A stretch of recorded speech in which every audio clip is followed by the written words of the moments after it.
공주의 한 이발소. 의자에 앉아 순서를 기다리던 남성이 기지개를 켜는 척하며 머리 위로 손을 올리더니 옷걸이에 걸린 외투로 손을 집어넣습니다. 외투에서 지갑을 꺼낸 뒤 몰래 숨긴 남성은 슬그머니 자리를 뜹니다.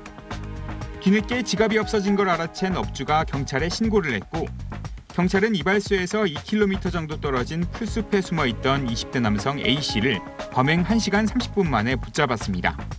절도전과 14범인 A씨는 지난 9월 초부터 이 같은 방법으로 서울과 대전, 부산 등 전국의 이발소와 미용실을 돌며 37차례에 걸쳐 2,500만 원 상당의 현금과 신용카드를 훔친 것으로 조사됐습니다.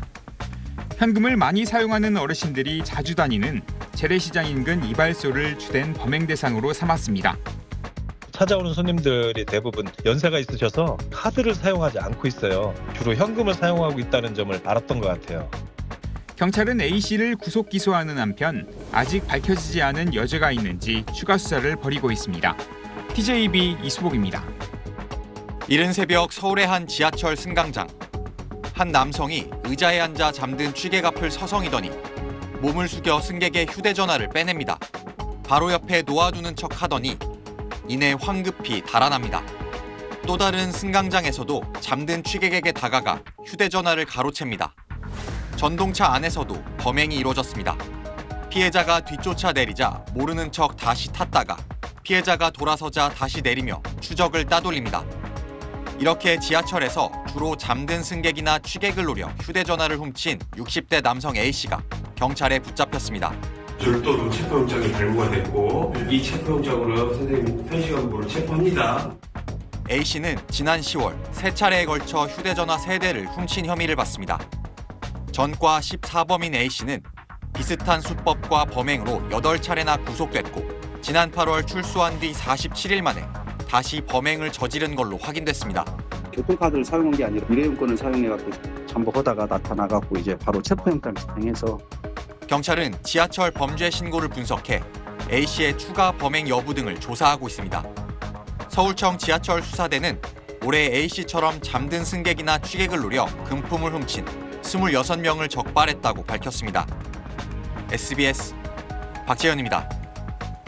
강 씨는 17살 때부터 특수절도 혐의로 징역형을 선고받은 뒤 모두 14번의 범죄를 저질렀습니다. 지난 1996년엔 길을 가던 30대 여성을 때려 금품을 빼앗고 성폭행했고 2005년 9월엔 출소 5개월 만에 20대 여성을 흉기로 위협해 성추행한 혐의로 징역 15년을 선고받고 지난 5월까지 복역했습니다. 전자발찌를 부착한 채 출소했지만 강 씨의 이름과 신상 정보는 성범죄자 알림 사이트엔 공개되지 않았습니다.